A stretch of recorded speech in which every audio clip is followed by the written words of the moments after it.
तो दोस्तों, आज हम लोग बिहार बोर्ड द्वारा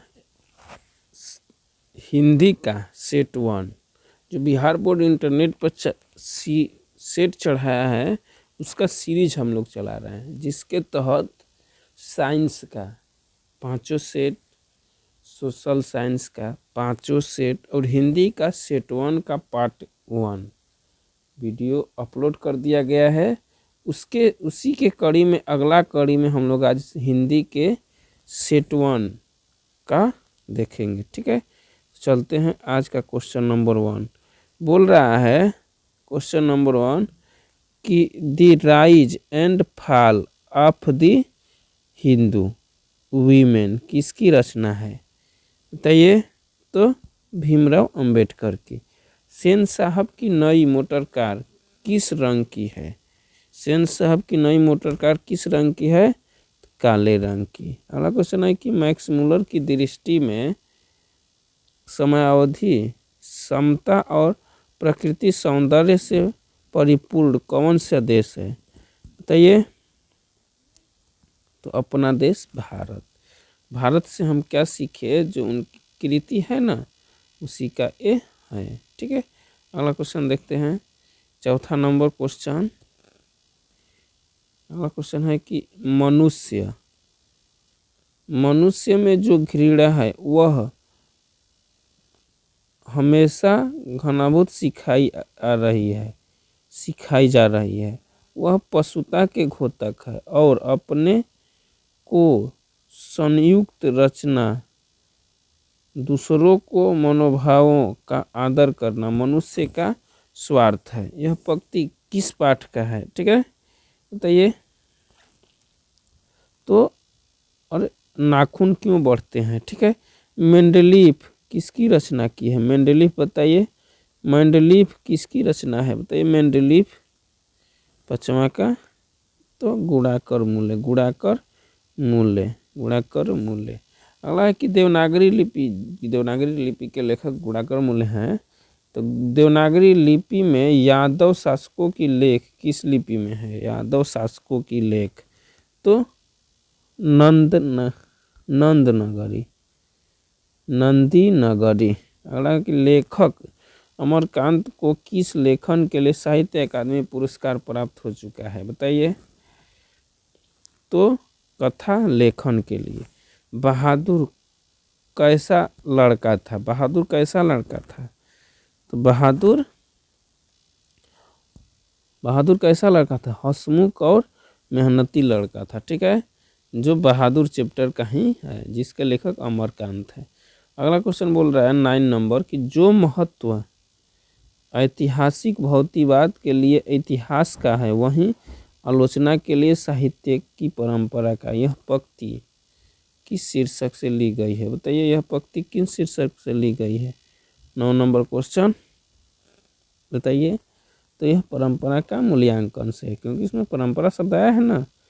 चलिए आगे क्वेश्चन देखते हैं।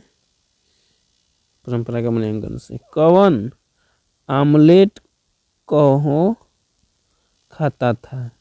बताइए।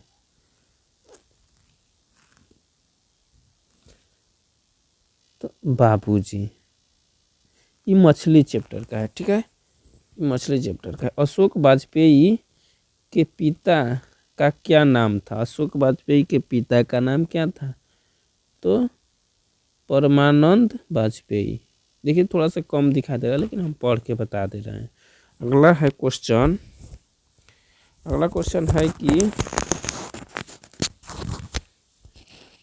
है कि विल नब क्या है? विल नब क्या है? बताइए।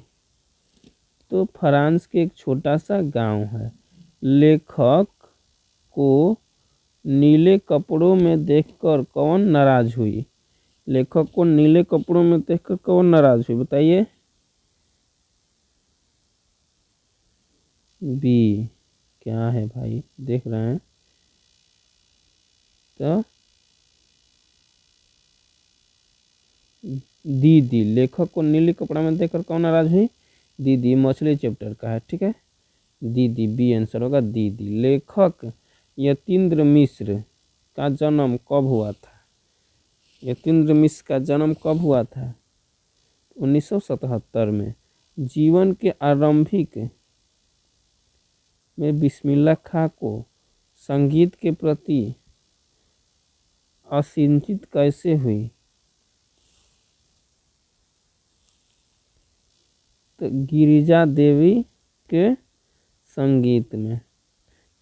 काशी किसकी पाठशाला है? काशी किसकी पाठशाला है बताइए? तो संस्कृति की। ठीक है, अगला क्वेश्चन है, राष्ट्रपिता महात्मा गांधी का जन्म कब हुआ था? राष्ट्रपिता महात्मा गांधी का जन्म 1869 में गुजरात के पोरबंदर नामक स्थान पे। गांधी जी को महात्मा किसने कहा? तो रविंद्रनाथ टैगोर। रविंद्रनाथ टैगोर। अगला क्वेश्चन है कि किसका विवादास्पद महाभारत सबसे पहले प्रस्तुत किया जाने वाला था?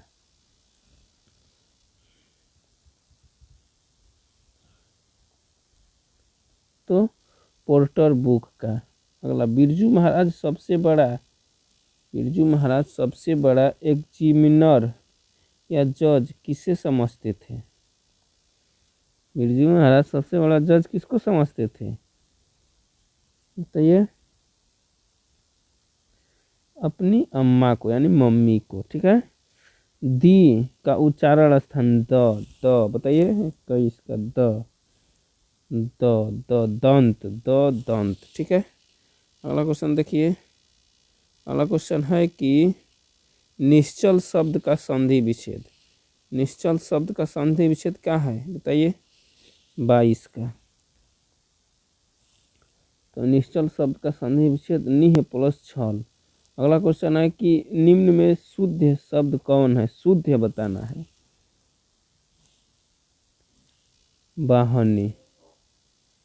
वाहनी। मई शब्द कौन संज्ञा है? मई शब्द व्यक्तिवाचक। मई किसी विशेष महीने का नाम है। अपराध शब्द कौन सा लिंग है? अपराध हो गया। ठीक है, ये अपराध हो गई, अपराध हो गया पुल्लिंग। ठीक है, अगला है कि कर्पूर शब्द है। कपूर ना कर्पूर। तो तत्सम संस्कृत का हिंदी में रूपांतरण। ठीक है, अगला है कि श्याम शब्द का स्त्रीलिंग। बताइए? श्याम शब्द का स्त्रीलिंग श्यामा। हालांकि डाल पर चिड़िया गाती है, किस कारक का उदाहरण? डाल पर ध्यान दीजिए। तो गुण, तो अधिकरण। ठीक है, पर अधिकरण में पर है। ठीक है, यह कलम किसकी है? बताइए, यह कलम किसकी है? किस विशेषण का उदाहरण है?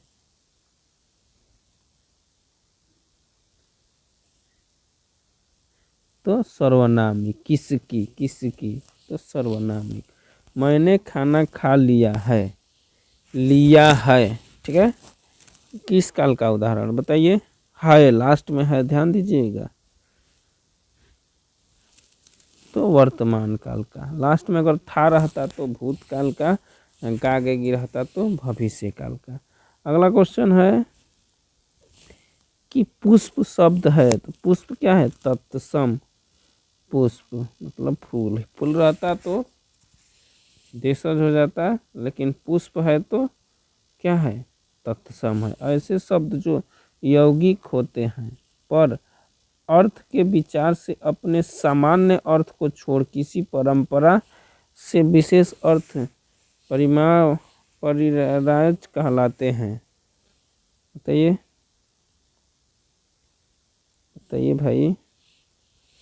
योग रूढ़। पराजय शब्द में उपसर्ग है। पराजय में उपसर्ग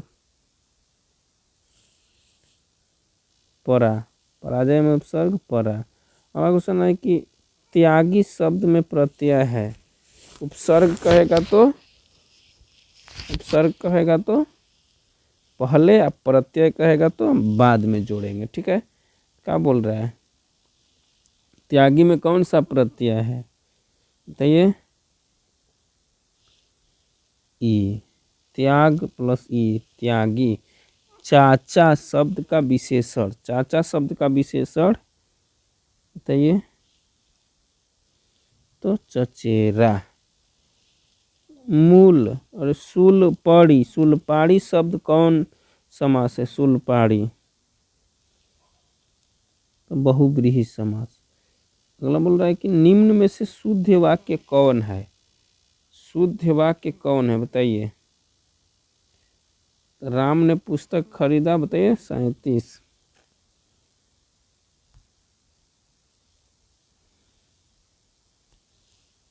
राम ने पुस्तक खरीदा, यही होगा। ठीक है, राम पुस्तक खरीदा, राम ने पुस्तक खरीदी, तो इसी तरह गलती।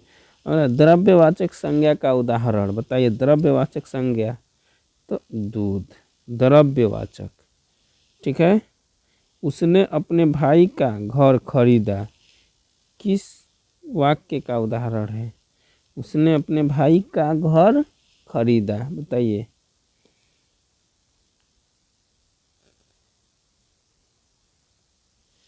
तो सरल वाक्य, जिसमें एक क्रिया रहती है, सरल वाक्य कहलाता है। संजीव शब्द का विलोम है, संजीव शब्द का विलोम बताइए? सजीव का निर्जीव, सजीव का निर्जीव। जप्पू जी किसकी रचना है? जप्पू जी बताइए?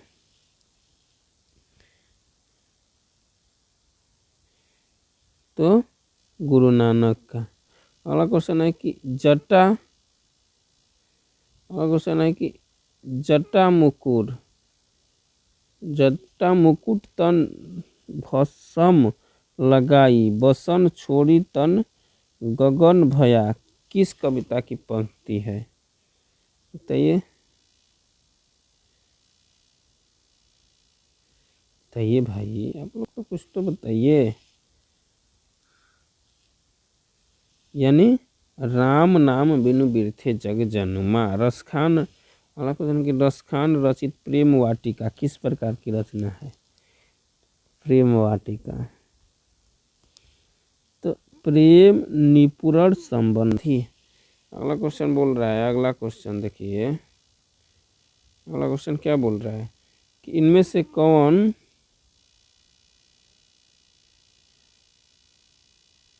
सवैया और घना पक्षी अत्यंत प्रसिद्ध है? ठीक है, बताइए?